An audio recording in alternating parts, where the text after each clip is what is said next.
It brings a tear to my eyes.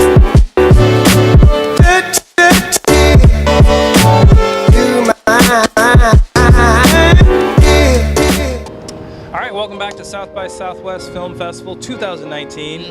And we have another great film that we just actually, I would probably say the most surprising film of the festival. I think this one was my favorite so far. Yeah. So far, we're still watching films. It's called The Art of Self-Defense. Stars Jesse Eisenberg, Imogen Poots, and Alessandro Nivola. Amazing cast. Number one, they had me at Jesse Eisenberg. I'm a big fan of his. And he's so good in this movie. He's so good, and if you know Jesse Eisenberg's work, he does a lot of dark comedy.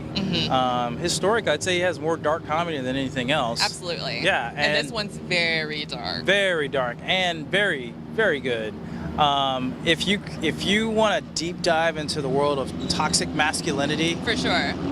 I think you will dig this film in so many ways, and you probably will get disturbed in a few ways as well. So Jesse Eisenberg plays a pretty reserved, shy young man who, on the way home from the grocery store one night, is unfortunately attacked just randomly and very brutally beaten, almost killed.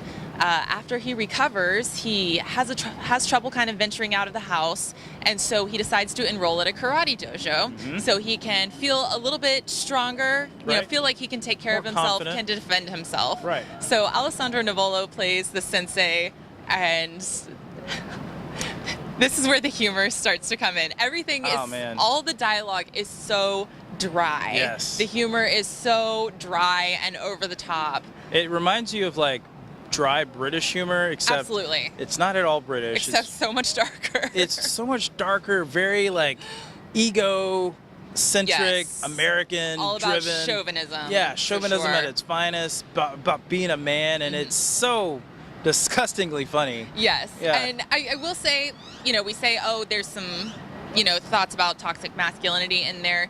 This is not a soapbox movie. Right. The humor is so over the top. Yes. That it makes the message very subtle, if that makes any sense. And I should say, if you're not into dark comedy, it's hard for me to say if you're going to enjoy it. I enjoy dark comedy. Yeah, I got immensely. a huge kick out of it. If you're more of a slapstick comedy type person, yeah, this is not your film. This is not your film. Take a look at it anyway. Yeah. It deals with some really, deep elements. It has some really good messages. It's got a lot to contribute to the conversation. And, a lot of the times I'm watching this film and I'm sitting there thinking like, well, why don't you just do this? But like, you have to keep in mind that you're dealing with a cast, the characters that are not, they're just not self-confident. They don't have the type of character the characteristic to just say, well, I'll just change what I'm doing and just, get out of this situation. These are people that don't have a lot of friends, and some people that don't have a lot of friends end up doing some really crazy things because they don't know what else to do. So it's a different way to look at, I guess, humanity in a lot of ways, but definitely on the side of male, and a little bit on the female side of things. Like you have a very strong female lead in this. Yeah, Imogen Poots is so good. Yeah, that's a great role for her. Absolutely. And different. Very different. So this one should hit theaters mid-June, so look out for it. It's probably not going to be one of the massive summer blockbusters. This is not an Avengers type movie. But yeah, if you go in for some dry humor, some dark comedy, this one's for you. Absolutely. Make sure you stay tuned for more. We have a few more films to see here at South by Southwest. We also did the red carpet premiere for this film, so click on that below. Tell us what you think.